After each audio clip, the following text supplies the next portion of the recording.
ഇനി നിങ്ങൾ മാറി ചിന്തിക്കില്ല. ചുരുങ്ങിയ സമയത്തിനുള്ളിൽ മുടങ്ങിയ ഡിഗ്രി പഠനം വീട്ടിലിരുന്നോ ജോലി ചെയ്തുകൊണ്ടോ പൂർത്തിയാക്കാം. ബാസ് സ്റ്റഡി സെന്ററിലൂടെ BA, BCom, BBA, PSW എന്നീ ഡിഗ്രി കോഴ്സുകൾ അംഗീകൃത യൂണിവേഴ്സിറ്റിയിൽ നിന്നും ഓൺലൈനായി പഠിച്ചുകൊണ്ട് നിങ്ങളുടെ ഭാവി ഇപ്പോൾ തന്നെ സുരക്ഷിതമാക്കൂ. ഹലോ എവ്രിവൺ, ബാസ് ഓൺലൈൻ ഡിഗ്രി ചാനലിന്റെ മറ്റൊരു വീഡിയോയിലേക്ക് എല്ലാവർക്കും സ്വാഗതം.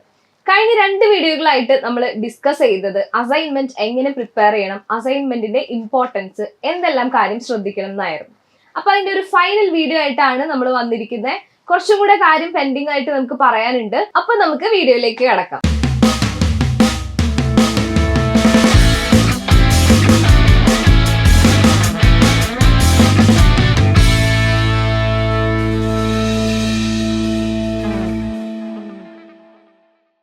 അസൈൻമെന്റിന്റെ ഇമ്പോർട്ടൻസ് എല്ലാവർക്കും മനസ്സിലായിട്ടുണ്ടാവും എന്ന് ഞാൻ വിചാരിക്കുന്നു. നിങ്ങൾ ഒരു കാര്യം മറക്കാതെ ചെയ്യേണ്ടത്, എല്ലാ സബ്ജക്റ്റിനും, അതായത് നിങ്ങളുടെ എലക്റ്റീവ് സബ്ജക്റ്റ് ഉൾപ്പെടെ എല്ലാ സബ്ജക്റ്റിന്റെയും അസൈൻമെന്റ് നിങ്ങൾ നിർബന്ധമായിട്ടും സബ്മിറ്റ് ചെയ്യേണ്ടതുണ്ട്.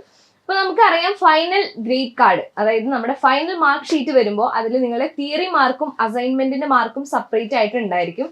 അപ്പൊ അസൈൻമെന്റിന്റെ മാർക്ക് ഉണ്ടെങ്കിൽ മാത്രമാണ് നിങ്ങൾക്ക് എക്സാം എഴുതാൻ പറ്റത്തുള്ളൂ. ഒരു സ്റ്റുഡന്റ് അസൈൻമെന്റ് സബ്മിറ്റ് ചെയ്തെങ്കിൽ മാത്രമാണ് ആ തിയറി പേപ്പർ എക്സാം അറ്റൻഡ് ചെയ്യാൻ പറ്റത്തുള്ളൂ. അപ്പൊ അസൈൻമെന്റ് അത്രയും ഇമ്പോർട്ടന്റ് ആണ്. നമ്മൾ എടുത്ത് പറയാൻ കാരണം മറ്റൊന്നല്ല, നിങ്ങൾ അതിന്റെ ഇമ്പോർട്ടൻസ് നിർബന്ധമായിട്ട് മനസ്സിലാക്കേണ്ട ഒരു കാര്യമാണ്. അതുപോലെ കുറെ പേരുടെ സംശയമാണ്, അസൈൻമെന്റ് സബ്മിറ്റ് ചെയ്തു, പക്ഷെ എന്തെങ്കിലും കാരണം കൊണ്ട്, ഇപ്പൊ ഹെൽത്ത് ഇഷ്യൂ അല്ലെങ്കിൽ മറ്റെന്തെങ്കിലും കാരണം കൊണ്ട് എക്സാം എഴുതാൻ പറ്റിയില്ല.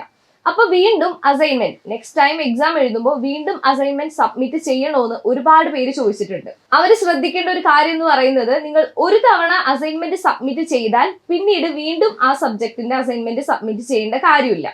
40+ മാർക്ക് ഉണ്ടാവണമെന്നേ ഉള്ളൂ. 40+ മാർക്ക് ഇല്ലെങ്കിൽ നിങ്ങൾ വീണ്ടും സബ്മിറ്റ് ചെയ്യേണ്ടി വരും. അപ്പൊ ആ കാര്യം നിങ്ങൾ ശ്രദ്ധിക്കണം. അതുപോലെ അസൈൻമെന്റ് എഴുതി കഴിഞ്ഞിട്ട് നമുക്ക് 2 to 6 monthsനുള്ളിലാണ് നിങ്ങളുടെ അസൈൻമെന്റ് റിസൾട്ട് വരുന്നത്. അപ്പോൾ 2 മുതൽ 6 മാസം വരെയുള്ള സമയമാണ് ഇഗ്നു യൂണിവേഴ്സിറ്റി പറയുന്നത്. ഒട്ടുമിക്ക എല്ലാവരുടെയും റിസൾട്ട് ആ ഒരു ടൈമിൽ വരും. പക്ഷേ കുറച്ച് പേരുടെയെങ്കിലും വരാതെ ഇരിക്കുന്നുണ്ടായിരിക്കും. അത് നിങ്ങൾ ടെൻഷൻ അടിക്കേണ്ട കാര്യമില്ല. നിങ്ങളുടെ എക്സാം അറ്റൻഡ് ചെയ്തതിന് ശേഷം നിങ്ങളുടെ മാർക്ക് ഷീറ്റ് വരുമ്പോൾ അതിന്റെ കൂടെ ഈ അസൈൻമെന്റിന്റെ മാർക്ക് ഉണ്ടോ എന്ന് മാത്രം നിങ്ങൾ ശ്രദ്ധിച്ചാൽ മതി. എന്നിട്ടും നിങ്ങളുടെ മാർക്ക് അതിൽ ആഡ് ആയിട്ടില്ല എങ്കിൽ നിങ്ങൾ എന്തായാലും നിർബന്ധമായും നിങ്ങളുടെ സ്റ്റഡി സെന്ററുമായിട്ട് കോൺടാക്ട് ചെയ്യണം. നിങ്ങൾ അസൈൻമെന്റ് സബ്മിറ്റ് ചെയ്തിട്ടുണ്ട്, മാർക്ക് ആഡ് ആയിട്ടില്ല എന്ന് നിങ്ങൾ അവരെ വിവരം അറിയിക്കണം. അപ്പൊ ഇത്രയും കാര്യങ്ങളാണ് ഇമ്പോർട്ടന്റ് ആയിട്ട് അസൈൻമെന്റ് സബ്മിറ്റ് ചെയ്യുമ്പോൾ നിങ്ങൾ ശ്രദ്ധിക്കേണ്ടത്. ഞാൻ ഒന്നും കൂടെ സമ്മപ്പ് ചെയ്ത് പറയാണ്. ഫസ്റ്റ് ഇവാലുവേഷൻ ഷീറ്റ് 2 കോപ്പി നിങ്ങൾ സബ്മിറ്റ് ചെയ്യണം. അതുപോലെ തന്നെ നെക്സ്റ്റ് നിങ്ങളുടെ ഡീറ്റെയിൽസ്, നിങ്ങളുടെ ഓരോ സ്റ്റുഡന്റിന്റെ details, enrolment number, name, code, subject code എന്നിവ യൂസ് ചെയ്തിട്ടുള്ള ഒരു ഷീറ്റ് സബ്മിറ്റ് ചെയ്യാൻ മറക്കരുത്. അതുപോലെ ക്വസ്റ്റ്യൻ പേപ്പറിന്റെ ഒരു കോപ്പി വേണം. അതുപോലെ പിന്നീട് നെക്സ്റ്റ് പേജ് മുതൽ നിങ്ങൾക്ക് ആൻസർ എഴുതി തുടങ്ങാം. ഇങ്ങനെ വളരെ നീറ്റ് ആൻഡ് ക്ലീൻ ആയിട്ട് ഒരു ഹാൻഡ് റൈറ്റിംഗ് യൂസ് ചെയ്ത് മാത്രം നിങ്ങൾ അസൈൻമെന്റ് വൃത്തിയായിട്ട് സബ്മിറ്റ് ചെയ്യാൻ ശ്രമിക്കുക. നിങ്ങൾക്ക് 90+ മാർക്ക് ഉറപ്പായിട്ടും വളരെ എളുപ്പത്തിൽ കിട്ടാൻ പറ്റുന്ന ഒരു ഓപ്ഷനാണ് അസൈൻമെന്റ് എന്ന് പറയുന്നത്.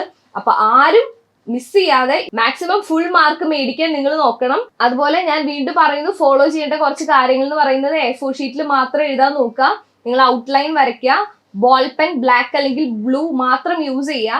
അതുപോലെ തന്നെ മാർജിൻ ഇടുന്നതിന്റെ കൂട്ടത്തിൽ തന്നെ ഓരോ പേജ് നിങ്ങൾ യൂസ് ചെയ്യുമ്പോഴും പേജ് നമ്പർ മറക്കാതെ ഇടുക. അതുപോലെ ഹൈലൈറ്റ് ചെയ്യേണ്ട പോയിന്റ്സ് നിങ്ങൾ പെൻസിൽ യൂസ് ചെയ്ത് ഹൈലൈറ്റ് ചെയ്യുക. അതുപോലെ എന്തെങ്കിലും മിസ്റ്റേക്ക് വന്നാൽ, അസൈൻമെന്റിലെ എന്തെങ്കിലും മിസ്റ്റേക്ക് വന്നാൽ ഒരു സിംഗിൾ ലൈൻ യൂസ് ചെയ്തിട്ട് കട്ട് ചെയ്യാൻ ശ്രമിക്കുക. ഒരുപാട് സ്ക്രാച്ചുകൾ ഒഴിവാക്കുക. അതുപോലെ ഒരിക്കലും ബൈൻഡിങ്ങോ പിൻസോ യൂസ് ചെയ്യരുത്. പിൻ ചെയ്തിട്ട് ഒരിക്കലും അസൈൻമെന്റ് സബ്മിറ്റ് ചെയ്യരുത്.